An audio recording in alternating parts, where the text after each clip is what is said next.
오늘의 전국을 핵심 키워드로 짚어보겠습니다. 오늘은 신재호 전 새누리당 의원 그리고 현근택 민주연구원 부원장 두 분을 모셨습니다. 어서 오세요. 안녕하십니까. 네. 안녕하세요. 먼저 첫 번째 키워드 영상으로 보겠습니다. 이재명 대표의 민주당이 운동권 특권 세력과 개딸 전체주의 세력과 결탁해서 자기가 살기 위해서 나라 망치는 걸 막아야 합니다.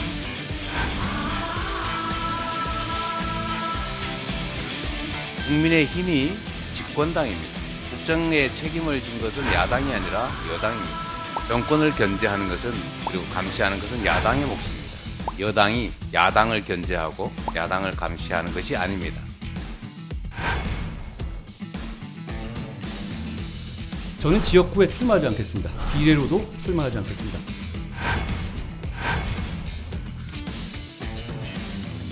그거는 이재명 대표에게 던지는 메시지 같은데요. 이재명 대표가 그 문제에 대해서 어떻게 짚을 것인지 저도 굉장히 궁금합니다. 영향이 좀 미쳐졌으면 좋겠고요. 스스로 기득권을 좀 내려놓는 모습을 보이는 게 좋겠다는 전략적 판단을 한 것 같은데요. 이 대목은 사실 민주당 입장에서 굉장히 부담스러운 대목이기도 합니다.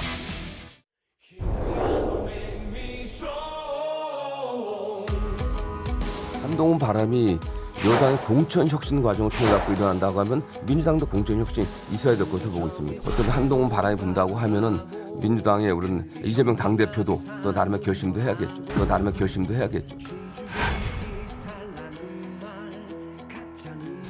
그동안에 저는 일방적으로 민주당에게 질문만 받아왔잖아요. 오늘은 제가 하나 물어보겠습니다. 민주당은 검사를 그렇게 싫어하면서 왜 검사도 아니고 검사 사칭한 분을 절대존엄으로 모시는 건지 저는 묻고 싶습니다. 정권을 견제하는 것은 야당의 몫입니다. 우리는 이재명 대표의 민주당과 달라야 하지 않겠습니까?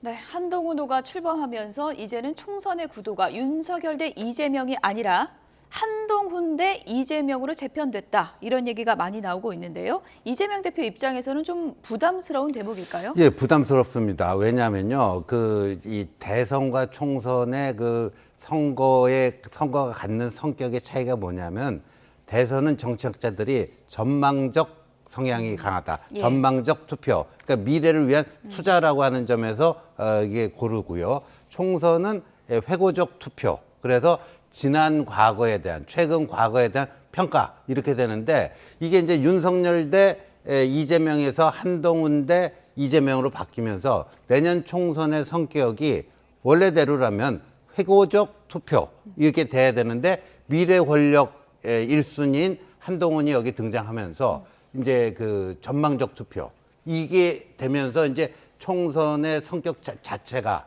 상당히 변화하는 그런 게 있고, 그다음에 이제 일단 정치라는 건 외형적으로 보여지는 게 중요하잖아요. 예. 지금도 양 분할해갖고 나오는데, 이재명 대표가 까맣게 염색까지 했음에도 불구하고 외모상에서 풍겨지는 뭔가 신선한 맛과, 뭐 좋게 얘기하면 이제 이재명 대표는 뭐 중후한 맛이라고 봐야 되겠는데, 예. 이제 젊음과 약간의 이제 10살 차이로 그런 것들도 보여지니까 뉴와 올드. 근데 선거에서는요, 무조건 뉴를 선점하는 쪽이 유리합니다. 예. 지금 이렇게 염색하신 부분을 날카롭게 콕 짚어주셨는데, 이재명 대표가 한동훈 비대위원장을 이제 곧 만날 텐데 그래서 그랬을까요? 머리색을 좀 바꿨습니다. 보시죠. 네, 불과 며칠 전에 머리 좀 흰머리가 좀 섞여 있는 그런 모습이었다면 검은색으로 염색을 했습니다. 이 변신을 두고 한동훈 비대위원장을 의식한 게 아니냐, 일종의 세대 교체 바람 의식한 거 아니냐, 이런 시각이 많은 것 같습니다. 뭐 의식했을 수도 있어요. 근데 이게 사실은 염색하는 문제가 대선 때도 저도 뭐 방송 토론팀이 있었는데 저는 염색파였습니다. 근데 염색파. 약간 좀 반대하는 분들도 있더라고요. 좀 나이 들어 본 게 좋인다, 예. 중요해 보인 게. 근데 지난번에 우리가 이제 송영길 대표 나오고 이준석 대표 나왔을 때 거의 20살 이상 차이 났거든요. 두 분이 이렇게 서서 토론을 하는 거 보면 예. 약간 올드하고 젊어 보이고 그 차이가 있는데, 지금 어쨌든 지금 예방은 안 했습니다만 예방은 곧 하지 않겠습니까? 예. 그럼 모든 아마 사진들이 딱 투샷을 찍을 거예요. 그랬을 때 조금 이제 나이 들어 보일 수 있으니까 아마 염색한 것 같은데 저는 사실은 항상 염색합니다. 저도 염색 항상 하고 있기 때문에 예. 그래도 좀 젊어 보이는 게 좋거든요. 그런 면에서는 뭐 이번에 잘했다고 보십니까? 저는 잘했다고 봅니다. 근데 예. 지금 말씀하신 것처럼 기본적으로 이제 대선 같은 경우에는 당연히 후보 중심으로 이제 전망적 투표를 하는 거 맞고 총선은 이제 평가거든요. 그러니까 한동훈 장관이 예를 들어서 뭐 윤석열 대통령과 완전히 맞서는 아니면 별개의 색깔이다. 예를 들어 이준석 대표 같은 사람이다. 그러면 그게 맞아요. 이준석 때 뭐 예를 들어서 이재명 이런 구도가 될 수 있는데 한동훈 비대위원장 같은 게 누가 봐도 검사 출신이고 그다음에 윤석열 대통령과 오랫동안 같이 수사를 해왔고 지금 야당에 대해 하는 것도 보면 아 이재명 대표 민주당 정말 싫어한다 딱 느껴지잖아요. 굉장히 뭐 공격하고 이재명 대표가 한 얘기도 그렇죠. 여당 대표가 예를 들어서 비대위원장이 왔으면 예. 야당이라든지 이재명 대표 공격한다고 해서 뭐 수출이 잘 되겠습니까? 먹고 사는 게 좋아지겠습니까? 일자리가 늘어나겠습니까? 국민들은 그거에 관심이 많은데 그냥 뭐 586 공격하고 민주당 공격하고 이재명 공격하는 게 마치 이제 본인의 역할처럼 이거는 윤석열 대통령 똑같아요. 무슨 시정연설하거나 뭐 국회 가서 연설하면 항상 그러거든요. 근데 국민들은 그게 크게 관심이 없어요. 당장 물가 좀 장사 좀 잘 됐으면 좋겠다. 예. 물가가 좀 안정됐으면 좋겠다. 지금 당장 지금 건설업체들 PF 부도나고 있는데 이런 거 좀 해결해 줬으면 좋겠다. 아, 내가 분양받았는데 지금 아파트 건설 안 되고 있다. 이런 걸 얘기를 해야 되는데 그런 얘기는 하나도 안 하고 주구장창 민주당 이재명만 공격하고 있는 게 앞으로도 계속 그럴 것 같은데 정치는 그렇게 하면 안 된다라고 말씀드리고 싶습니다. 단수가 높은 것은 아니다 이렇게 해석을 하시는 거고. 검사예요 그냥 지금도. 예, 지금도 검사 검사다. 시각에서 예. 보면 이재명 대표는 뭐 범죄자고 민주당 의원들도 다 뭐 돈 봉투나 받고 다 범죄자로 생각하는 거예요. 그러니까 계속 공격하는 거거든요. 예. 근데 야당의 역할은 여당을 견제하고 뭐 비판하는 게 맞아요. 근데 여당은 국정을 책임지고 있잖아요. 그러면 경제라든지 외교라든지 안보라든지 지금 이제 지지율이 안 좋지 않습니까? 그럼 어떻게 해서 지금 국정을 이끌어 가겠다. 이 얘기를 하는 게 많아야 돼요, 일단. 예. 야당 비판할 수 있죠. 그거는 약간 뭐 부분적으로 해야 되는데 지금은 대다수가 야당 비판하고 뭐 이재명 공격하는 거라서 국민들이 저게 과연 여당 비대위원장인지 야당 비대위원장인지 아마 헷갈릴 것 같습니다. 한동훈 바람이 미풍에 그칠 거라는 그런 전망도 있지만 민주당의 친명 좌장인 정성호 의원은 한동훈 바람 본격적으로 불면 이재명 대표도 뭔가 결단해야 된다 이런 얘기를 했어요. 그러니까요, 민주당 내에 한나땡, 한동훈이 나와주면 땡큐다 하는 뭐 정청래 최고위원부터 뭐 우상호 의원이라든가 여러 사람이 이제 그런 얘기를 했는데 정성호 의원은 좀 다른 것 같아요. 근데 제가 정성호 의원이 저 얘기 하기 전에 예. 제가 방송에서요. 예. 한나 땡땡이라는 소리를 했어요. 한나 땡땡이요. 그건 예. 뭐냐면 예. 한동훈 나와주면 땡큐라고 외치는 민주당 구성원들에게 제가 땡큐라고 좀 얘기하고 싶다. 예. 계속 그렇게 한나 땡만 외치고 계시면 우리한테는 유리하다. 뭐 그런 의미의 이제 얘기였는데, 근데 정성호 의원은 좀 결이 다르잖아요. 그러니까 저는 그렇게 봐요. 뭐 한나 땡이라고 그러면요, 굳이 뭐 염색파의 얘기를 들어가지고 뭐 염색할 필요 있겠습니까? 그냥 뭐 아주 그냥 느긋하게 자연스럽게 그냥 자연머리 그대로 뭐 한동훈 비대위원장이 예방 오면 만나고 자신감을 갖고 위에서 아래 내려다 보듯이 그렇게 해야 되는데, 그러니까 민주당 내가 지금 한동훈을 한동훈에 어떻게 대응해야 될지를 놓고 예. 갈리는 거예요. 한나땡을 외치는 사람과 정성호 의원 같은 사람과 갈리는 거예요. 그래서 그게 어느 쪽으로 이제 작용할지, 그다음에 이제 여론이 꿈틀대는 것들이 각종 지표를 통해서 지금 나오고 있지 않습니까?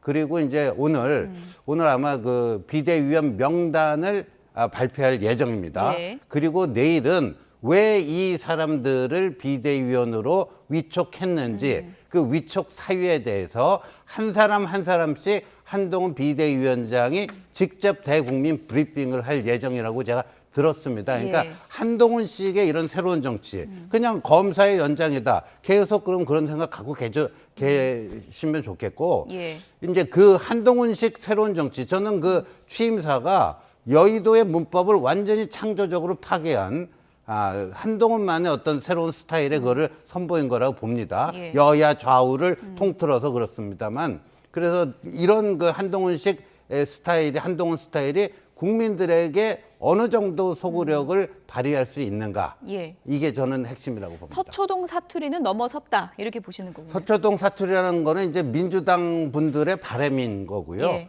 그게 국민들 귀에 한동훈의 언어가 서초동 사투리로 들릴지 아니면 기존의 여의도 사투리를 과감하게 무찌른 새로운 문법으로 들릴지는 국민들 귀에 달려 있는 거지 예. 그거를 민주당 사람들이 정하는 건 아니죠. 예. 예. 어쨌든 지금 비대위원도 이제 곧 발표가 네네. 되면 무언가 바뀐다. 국민의힘이 계속 달라지고 있다라는 그런 바람몰이를 할 텐데 그런 상황에서 지금 뭐 민주당 의원들 얘기도 그렇고요. 이재명 대표에 대한 거취 압박이 더 거세지지 않을까 이런 전망도 많은 것 같습니다. 물론 그게 이제 국민들의 지지를 받고 관심을 받고 그런다 그러면 이제 그럴 수는 있습니다. 예. 근데 이제 국민의힘이 지금 왜 비대위로 가는지를 생각해 보면 결국은 이게 처음이지 않습니까? 세 번째예요. 두 번은 이준석 대표 몰아내기 위해서. 예. 이번에는 아마 김기현 대표 몰아내는 과정에서 나온 거거든요. 그렇게 본다 그러면 어쨌든 강서구청장 선거 이후에 제대로 정리가 안 되면서 나온 겁니다. 그러니까 비대위라는 게 아시겠지만 사실상 어찌 보면 뭐 용산에서 낙점했다고 볼 수 있는데 정통성이 좀 약합니다. 그러면 지금 말씀처럼 또 한동훈 장관이 저 비대위원장 얘기하는 거 보면 굉장히 조롱 섞인 투가 많아요. 지난번에 그 국무위원으로 출석했을 때도 아니 뭐 거취 어떻게 할 겁니까? 의원님 혼자 궁금하세요 이러거든요. 지금도 뭐 검사 사칭 얘기하는데 사실은 어찌 보면 그 상대방을 계속 공격하면서 하거든요. 정치는 사실 보수의 품격은 저는 언어에 있습니다. 물론 야당도 마찬가지고 여당도 마찬가지고 말로 정치를 하는 거거든요. 굉장히 그러면 상대방을 존중하고 비판할 수 있어요. 하지만 그 비판을 하더라도 상대방을 조롱하거나 이러면 안 됩니다. 근데 예. 한동훈 장관은 저 비대위원장은 지금도 그 버릇을 못 고치고 있어요. 그러니까 좀 언어의 품격은 지켰으면 좋겠다 그러고 물론 아마 제가 보기에는 뭐 지금 70년대, 80년대, 90년대로 할 거고 젊은 세대 교체로 아마 비대위원들을 선임하고 그 다음에 아마 공천 과정에서도 지금 뭐 영남권 대부분이 아마 다선뿐만 아니라 초재선들도 싹 물갈이 한다 그러거든요. 그럼 민주당 입장에서도 시스템 공천만을 막연하게 고집할 수 있겠느냐. 민주당이 지금 어찌 보면 뜨거운 감자 중에 하나가 이제 중진 다선들을 어떻게 할 거냐 예. 얘기를 잘 못하고 있거든요. 근데 시스템 공천을 하면 이분들이 거의 다 공천을 받을 가능성이 높습니다. 아마 만약에 대대적인 공천 물갈이, 뭐 그게 공천 학살이 될지 물갈이 될지 모르지만 그렇게 진행된다면 민주당 입장에서도 긴장할 수밖에 없습니다. 민주당에서는 지금 이낙연 전 대표가 탈당하느냐 마느냐 기로에 선 상황에서 이재명 대표가 오늘 정세균 전 총리와 오찬 회동을 하는데요. 이재명 대표가 기자들 앞에서 당의 혁신과 통합을 꺼내 들었습니다. 얘기 들어보시죠. 윤석열 정권이 우리 국민들의 삶을 매우 어렵게 하고 있어서 우리 야당의 역할이 어느 때보다도 중요한 시기입니다. 내년 총선은 매우 중요한 정치 행사고 또 우리 야당 입장에서는 반드시 이겨야 될 선거여서 혁신과 통합을 통해서 반드시 그 길을 열어야 합니다.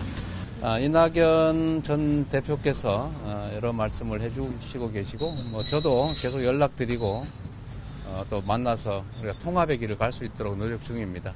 우리 국민들의 눈높이에 맞도록 최선을 다하고 있습니다. 지금 만나지를 못하기 때문에 제가 전화도 드리고 문자도 드리고 했는데 지금 연락을 주시겠다고는 합니다. 기다리고 있는 중이고 할 수 있는 모든 길을 열어놓고 또 대화하고 또 함께 가야 되겠죠. 이낙연 전 대표 함께 가야 한다. 이재명 대표가 강조하고 있는 얘기인데요. 오늘 정세균 전 총리 만난다고 하던데 어떤 부탁을 좀 할까요? 근데 이제 만나는 거 하고요. 예. 일단 만나야 되겠죠. 근데 만나서 어떤 얘기를 얼마만큼 진지하게 하는가는 별개의 문제 같습니다. 근데 이낙연 전 대표가 미국에 1년 동안 유학하다가 올 6월에 귀국하지 않았습니까?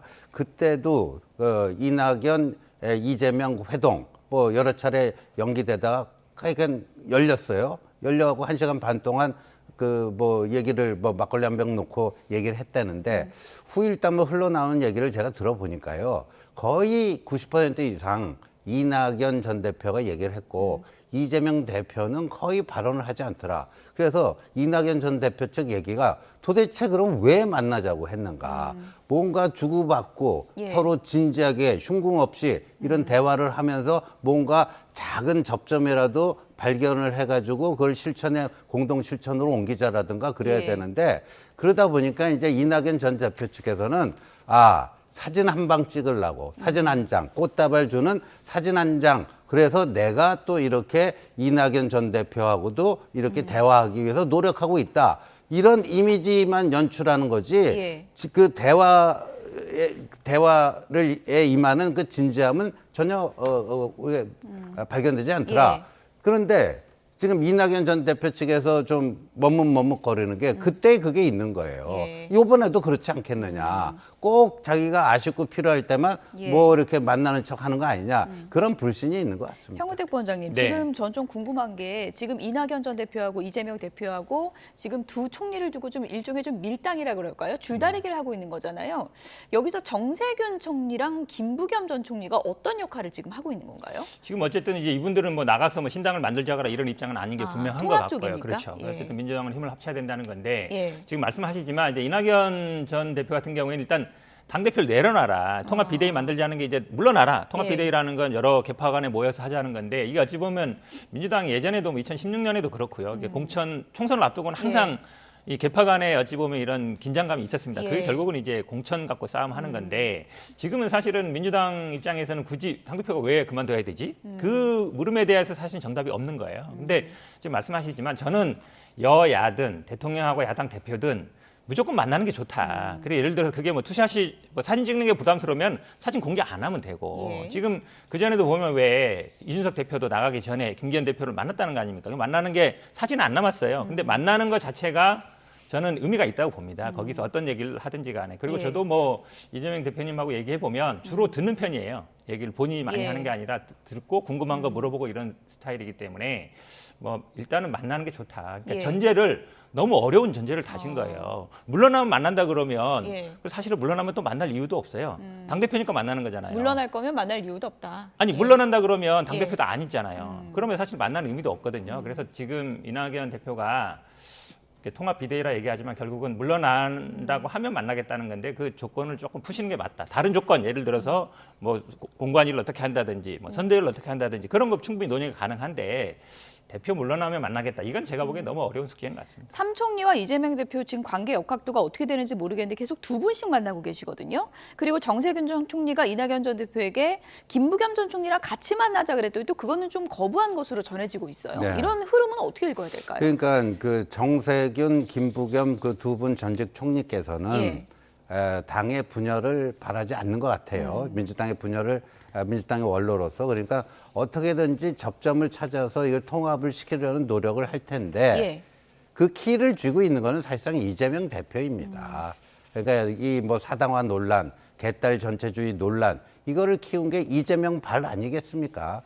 그래서 그거 두 분, 그 김부겸, 정세균 두 분 전직 총리의 노력은 일정 기간 시도되겠지만 만약 이게 안 됐을 때 그럼 그 두 분이 어느 쪽에 좀 이렇게 더 힘을 실을 것인가? 어느 쪽으로 갈 것 같으세요? 저는 모르겠습니다. 저는 뭐 저희 예. 당 그게 아니라서 저는 예. 모르겠습니다. 예. 어느 쪽으로 갈까요? 예. 김해는 이낙연 대표가 갖고 있죠. 왜냐하면 예. 지금 단순히 이제 통합 비대위를 구성하자는 게 아니라 이미 신당 창당을 공식화했잖아요. 예. 하겠다라고 했고 예. 약간 최근에는 물러선 것 같지만 그래도 물밑에서 움직이고 있고 뭐 여의도에 뭐 사무실 얻었다는 얘기까지 나오는 거 보면 신당 창당할 것 같아요. 예. 그럼 결국은 이제 명분 싸움이거든요. 명분 싸움이라서 명분을 주느냐 마느냐 싸움인데 저는 아마 지금 김부겸, 정세균 총리 같은 경우에 일단 신당 안 한다는 건 명확한 것 같고 예. 그래도 가능하면 힘을 합쳐야 된다는 거기 때문에 누구 편 드는 건 아닌 것 같습니다. 그래도 어쨌든 신당 창당은 아니다. 그거는 제가 보기에 명확한 것 같습니다. 이낙연 전 대표 최측근 남평호 전 민정실장이 대장동 의혹을 최초 제보한 사람이 나다 이렇게 네. 공개하고 나온 것도 어떻게 보면 신당으로 가는 그 길을 더 재촉하는 그런 움직임일까요? 어떻게 뭐 저도 보십니까? 그렇게 보입니다. 물론 이분 말씀은 그 전에는 이제 어쨌든 이낙연 후보한테는 얘기 안 하고 이번에 이거 기자회견 하는 걸 말씀드렸다고 하는데 저는 어쨌든 뭐 선거 과정에 굉장히 중요한 이슈였기 때문에 이걸 후보가 몰랐을까 하는 생각도 드는데 가장 궁금한 건 이거죠. 왜 하필이면 이 문제를 지금 꺼내서 기자회견까지 하는가? 물론 지난번에 최초로 그 보도했던 기자가 나가면서 예. 이낙연 캠프 측에서 받았다. 핵심 관계자 받았다. 그다음에 뭐 두 의원은 아니다라고 얘기는 했지만 그래도 그냥 넘어갈 수 있거든요. 근데 이거는 사실은 어찌 보면 약간 민주당 내 잠재돼 있던 뜨거운 감자를 다시 이제 건든 셈이 예. 돼서 말씀하신 것처럼 약간 이낙연 대표가 약간 주저하는 상황이 되기 때문에 뭔가 조금 더 결심을 하기 위한 게 아니고 왜냐면 이 얘기를 꺼내는 순간 당장 당내에서 분란이 될 수밖에 없고 지지층을 또 동요시킬 수 있는 그렇죠. 거죠. 그리고 예. 어쨌든 싸움이 될 수밖에 없거든요. 예. 이게 왜냐면 이미 막 재판을 넘어갔잖아요. 이게 또 뭐 2년 가까이 된 지난 일이라서 저는 이걸 왜 굳이 이제 와서 기자회견을 했을까? 또 그거를 또 이낙연 대표는 왜 하라고 했을까? 네. 그 부분이 제겐 좀 의문인데 아무래도 신당으로 가는 어떤 그런 수순 아닌가 이렇게 네. 받아들이고 있습니다. 그런데 저희 당 입장에서 보면요, 이 남평호 실장의 이 발언은 이제까지 대장동 수사에 대해서 이재명 대표와 민주당 사람들은 뭐라고 그랬죠? 윤석열 검사 독재 정권의 정치 탄압이다. 이렇게 계속 줄구장창 귀에 못이 박힐 정도로 주장해 오지 않았습니까? 이 정도로 이제 사건의 실체가 규명이 됐다면 당사자가 저렇게까지 나와서 그거 제일 먼저 세상에 알린 게 나다. 얘기하지 않습니까? 민주당 내에서 있었던 거예요. 그걸 왜 엉뚱한 데다 좀 화풀이하고 최소한 사과할 용기가 없으면 최소한 유감 표명 정도는 해야 된다고 봅니다. 예. 어쨌든 뭐 삼총리 그 움직임이 활발한 상황에서 이낙연 전 대표 신당의 길이 막힐 것인지 아니면 계획대로 갈 것인지 이 부분이 좀 핵심 변수가 될 것 같습니다.